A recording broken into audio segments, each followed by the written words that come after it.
Technical workshop में आपका स्वागत है। आज मैं आपको बताने जाऊंगा कि जाति प्रमाण पत्र कैसे रिन्यू कराना है। सबसे पहले आपको अपने गूगल क्रोम में आ जाना है। उसके बाद आपको लिखना है eSathi.up.gov.in। इस साइट को आपको ओपन कर लेना है। ओपन करने के बाद में अगर आपने अपना पंजीकरण नहीं कराया तो नवीन उपभोक्ता पंजीकरण में जाके अपना पंजीकरण करा लेंगे। उसके बाद में पंजीकृत उपभोक्ता लॉगिन पे लॉगिन कर लेंगे। जैसे मैं लॉगिन कर रहा हूँ, आप देखिए। इसको लॉगिन करने के बाद में जब हम इसको सबमिट बटन पे क्लिक करेंगे, आईडी, पासवर्ड और कैप्चा कोड डालने के बाद में, तो ये एक ओटीपी भेजेगा आपके, जो आपने रजिस्टर किया हुआ है अपना नंबर, उस ओटीपी को डाल देंगे। फिर आगे की प्रक्रिया करेंगे। तो मैं दिखा रहा हूं आपको कैसे करना है। तो जैसे मैंने आईडी अपनी डाल दी, पासवर्ड डाल दिया, मैं कैप्चा कोड एंटर कर रहा हूं दोस्तों।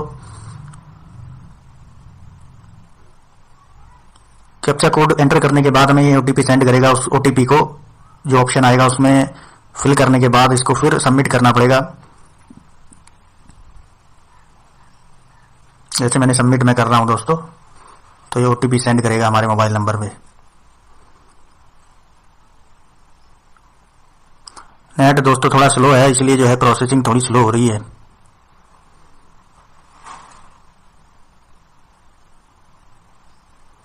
देखो अब ओटीपी आने वाला है। ओटीपी मेरे पास आ गया दोस्तों। ओटीपी आने के बाद में मैं इसमें ऑटोफिल हो जाएगा, ये खुद ही ऑटोफिल हो जाएगा। ऑटोफिल का ऑप्शन आएगा, इसमें डायरेक्ट ऑटोफिल आप कर सकते हैं। जो कोड आप एंटर भी कर सकते हैं और वो कोड आपका दिखा भी देगा। आप वहां पे जाके खुद भी इसको एंटर कर सकते हैं। जैसे कोड मैं एंटर कर रहा हूं। अब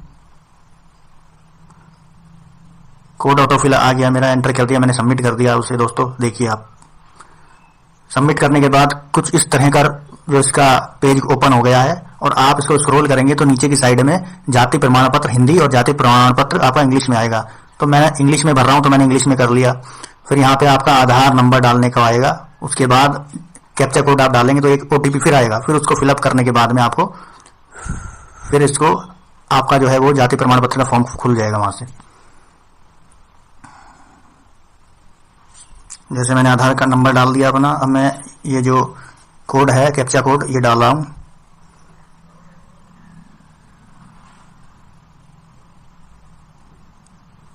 कैप्चा कोड डालने के बाद में जो ये बॉक्स है उस पर टिक मार देना है और उसके बाद सबमिट कर देना है। सबमिट करने के बाद एक ओटीपी फिर आएगा आपके पास। उस ओटीपी को फिर एंटर करके फिर सबमिट कर देना है। जैसे मैंने सबमिट कर दिया है, तो अब मेरा जो है फॉर्म, जाति प्रमाण पत्र का फॉर्म खुलेगा। उसको मुझे फिलअप करना है। ठीक है दोस्तों, उसको फिलअप करने के बाद में उसमें इस फॉर्म में ये मांगेगा कि पहले आपका जाति प्रमाण पत्र बना है कि नहीं है। अगर बना है तो इसका मतलब आप जो आप बना रहे हो, रिन्यू करा रहे हो, तो उसमें पहले वाले का नंबर डालना पड़ेगा और फिर सबमिट करोगे तो आपका उसी पुराने वाले के माध्यम से नया बनेगा, रिन्यू हो जाएगा वो। सबसे पहले इसमें आपको अपना नाम, अपने पिताजी का नाम, माताजी का नाम और जो आपका एड्रेस है वो सारा फिलअप कर लेना है दोस्तों। जैसे मैं फिलअप कर रहा हूं। मकान नंबर की जगह आपको 00 डाल दो। मोहल्ले की जगह जैसे आपका जो भी मोहल्ला हो वो डाल दो। जनपद जो भी हो, जनपद ऑटोमेटिक सेलेक्ट हो गया आएगा, क्योंकि आपने जो पंजीकृत किया होगा ना, जो आपने उसका किया होगा पंजीकरण आपका, वही जिला स्वयं आ जाएगा। आपकी तहसील क्या है, आपका गांव कौन सा है, और स्थायी पता में आप उपरोक्त वाले पे टिक कर दोगे तो ऊपर जो भरा है आपने पता, वही उसमें एंटर हो जाएगा। प्रमाण पत्र का प्रारूप इंग्लिश है ही आपका। श्रेणी कौन सी है, अब आपकी जो भी श्रेणी हो, जैसे कोई पिछड़ी जाति है तो पिछड़ी जाति डाल दो। उसमें क्या होगा पिछड़ी जाति में वो भर दो, उप श्रेणी में, आपकी जाति में। बहुत सारी हैं इसमें ऑप्शन है, वो सब आप फिलअप कर सकते हैं। अब ये पूछेगा प्रमाण पत्र बनवाने का कारण, तो आप कुछ भी डाल सकते हैं। फॉर गवर्नमेंट एग्जाम या फॉर आपको अगर स्कॉलरशिप लेनी है तो फॉर स्कॉलरशिप, कुछ भी भर सकते हैं आप।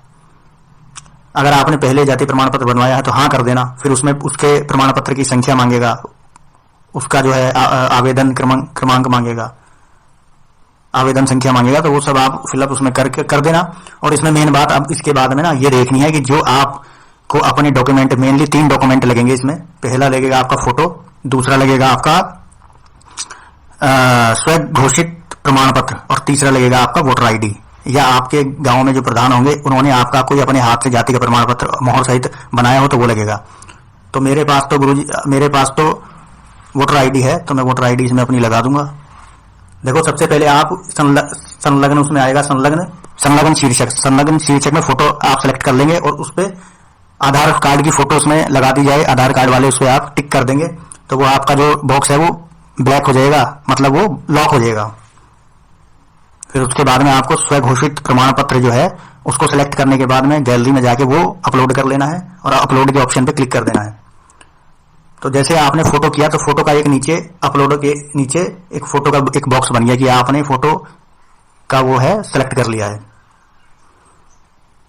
अब मैं स्वघोषित प्रमाण पत्र लगा रहा हूं दोस्तों। उसमें स्वघोषित प्रमाण पत्र आप जो है गूगल पे जाके उसको पीडीएफ उसकी डाउनलोड कर लेना, उसको प्रिंट आउट निकलवा के भर के दोबारा फोटो खींच के, और 50 केबी में ये तीनों डॉक्यूमेंट लगेंगे आपके 50 केबी में। अगर इसका साइज आपका फोटो खींचने के बाद बड़ा हो तो उसे फोटो केबी कन्वर्टर में जाके उसको कन्वर्ट कर लेना 50 केबी में।